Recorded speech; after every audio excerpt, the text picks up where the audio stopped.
ہم سب اپنی زندگی میں کچھ نہ کچھ بدلنا چاہتے ہیں، لیکن اکثر مسئلہ یہ نہیں ہوتا کہ ہم تبدیلی نہیں چاہتے، بلکہ یہ ہوتا ہے کہ ہم تبدیلی کا آغاز بہت بڑے قدم سے کرتے ہیں۔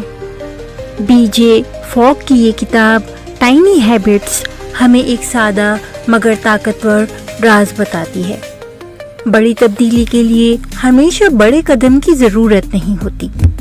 اگر آپ روزانہ کتاب پڑھنا چاہتے ہیں تو یہ فیصلہ نہ کریں کہ 1 گھنٹہ پڑھیں گے، صرف ایک صفحے سے آغاز کریں۔ ورزش کرنی ہے تو گھنٹوں کی ورزش کے بجائے چند منٹ سے شروعات کریں۔ مقصد ابتدا میں بڑا نتیجہ حاصل کرنا نہیں، بلکہ اپنے ذہن کو ایک نئی عادت کا عادی بنانا ہے۔ کتاب کا ایک اہم طریقہ یہ ہے کہ نئی عادت کو کسی ایسی عادت کے ساتھ جوڑ دیں جو آپ پہلے ہی کرتے ہیں۔ مثلا چائے کے بعد 1 صفحہ پڑھنا، نماز کے بعد چند منٹ ذکر کرنا، یا دانت صاف کرنے کے بعد چند گہری سانسیں لینا۔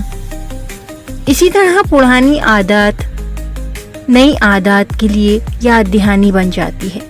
کتاب یہ بھی سکھاتی ہے کہ اگر کسی دن عادت چھوٹ جائے تو خود کو ناکام نہ سمجھیں، دوبارہ سے شروع کیجیے، کیونکہ کامیابی کا مطلب کبھی نہ رکنا نہیں، بلکہ رکنے کے بعد واپس آنا ہے۔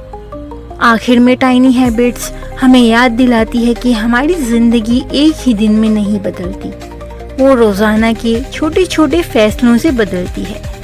آج کا ایک چھوٹا قدم شاید معمولی لگے، لیکن یہی قدم کل ایک مضبوط عادت اور پھر ایک نئی زندگی بن سکتا ہے۔